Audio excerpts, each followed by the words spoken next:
Hi hello வணக்கம், welcome to our channel Cookie Tamizha. இன்றைக்கி நம்ம சேனலில் பார்க்க போகிற ரெசிபி ரொம்ப சுவையான, டிஃப்ரெண்ட்டான, நல்லா டெலிஷியஸான ரவை கேக் தான் செய்ய போகிறோம். வீட்டில் இருக்க பொருட்களை வச்சு ரொம்ப சுலபமாகவும் ரொம்ப டிஃப்ரெண்ட்டாகவும் நம்ம செஞ்சிடலாம். இந்த ரவை கேக்குக்கு பார்த்திங்கன்னா நல்லா டெக்கரேட்டிவாகவும் செஞ்சுருக்கோம். எப்படி செய்யணும் அப்படின்னு தெரிஞ்சுக்கணுன்னா நீங்கள் வீடியோவை ஸ்கிப் பண்ணாமல் ஃபுல்லாக பாருங்கள். இப்போ வாங்க வீடியோக்குள்ளே போகலாம். ரவை கேக் செய்கிறதுக்கு ஃபஸ்ட் ஒரு மிக்சிங் பவுல் எடுத்துக்கலாம். அதில் ஒரு சல்லடை வச்சுக்கோங்க. 1 டம்ளர் பொடி பண்ண சர்க்கரை சேர்த்துக்கலாம். இதை எந்தவித கட்டிகளும் இல்லாமல் நல்லா சலிச்சு எடுத்துக்கலாம். இப்போ நல்லா நைஸான சர்க்கரையெல்லாம் நல்லா சலிச்சு வந்துருச்சு. நம்மளுக்கு அது மட்டும் போதும். அடுத்து அதே டம்ளரில் 1 டம்ளர் ரவை எடுத்துக்கலாம்.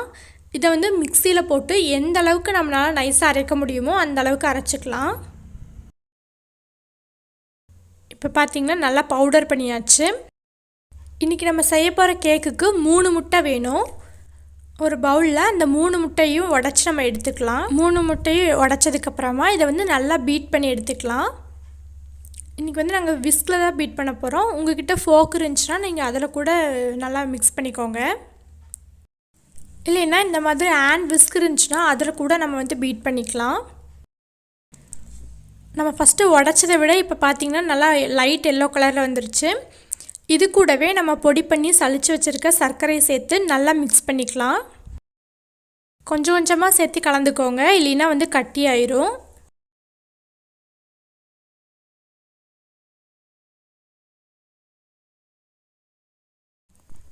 சர்க்கரை நல்லா கலந்தாச்சு. அடுத்து நம்ம எக்கோட ஸ்மெல் இல்லாமல் இருக்கணுங்கிறக்காக 1 டீஸ்பூன் வெண்ணிலா எசன்ஸ் சேர்த்துக்கலாம். வெண்ணிலா எசன்ஸ் இல்லைன்னா உங்கள்கிட்ட பைனாப்பிள் எசன்ஸ் இல்லை வேறு ஏதாவதோட எசன்ஸ் இருந்தால் அது சேர்த்துக்கோங்க. அது எதுவுமே இல்லைன்னா ஏலக்காய் பொடி கூட நம்ம சேர்த்துக்கலாம்.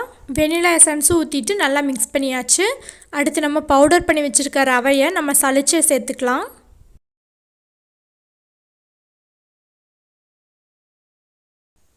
சலிச்சாச்சு. அரைப்படாத ரவை இருந்துச்சுன்னா அது மேலே நிற்கும். நம்மளுக்கு அது தேவையில்லை, எடுத்துடலாம்.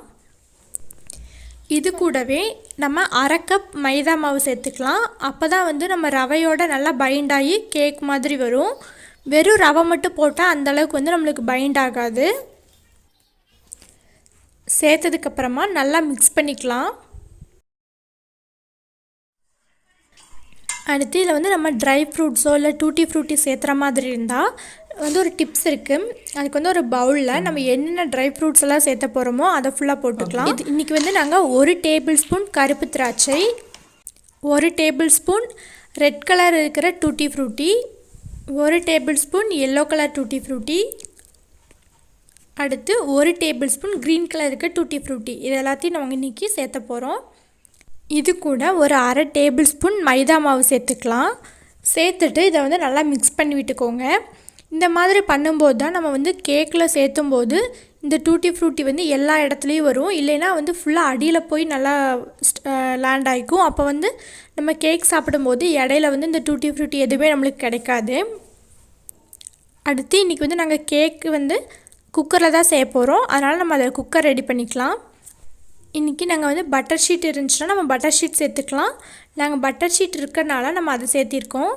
இதில் லைட்டாக எண்ணெய் அப்ளை பண்ணிவிட்டு அதுக்கப்புறமா பட்டர் ஷீட் வச்சுக்கோங்க. அப்போ தான் அது பட்டர் ஷீட் குக்கரை விட்டு நழுவாமல் இருக்கும்.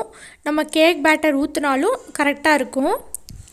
நம்ம ரெடி பண்ணி வச்சுருக்க பேட்டரில் 1 teaspoon baking powder, 1/2 teaspoon baking soda ரெண்டும் சேர்த்துட்டு நல்லா மிக்ஸ் பண்ணிக்கலாம்.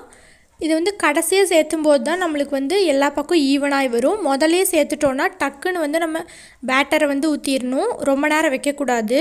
இந்த ரிப்பன் கன்சிஸ்டன்சிக்கு வரணும். இந்த ஸ்டேஜில் நம்ம ரெடி பண்ணி வச்சுருக்க டூட்டி ஃப்ரூட்டி மிக்ஸை உள்ளே சேர்த்துக்கலாம்.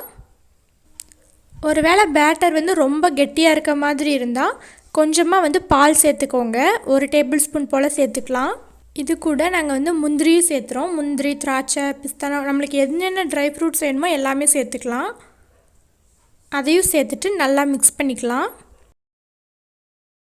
தயாராகிடுச்சு. இதை நம்ம ரெடி பண்ணி வச்சுருக்க குக்கரில் சேர்த்துக்கலாம்.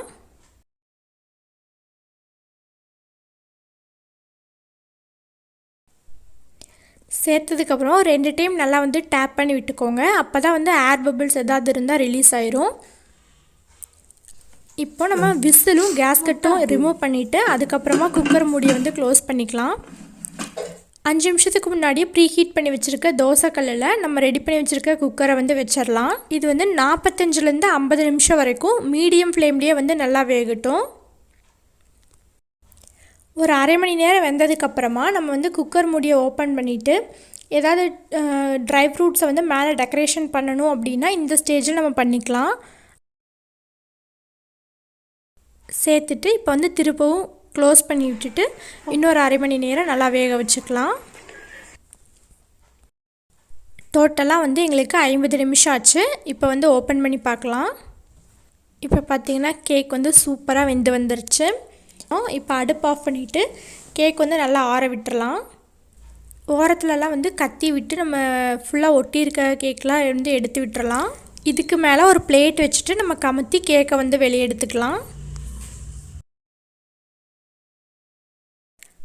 இதுக்கு மேலே இருக்க பட்டர் ஷீட்டை வந்து நம்ம ரிமூவ் பண்ணிடலாம். இப்போ பாருங்கள், நம்மளுடைய சுவையான ரவை கேக் தயாராகிடுச்சு.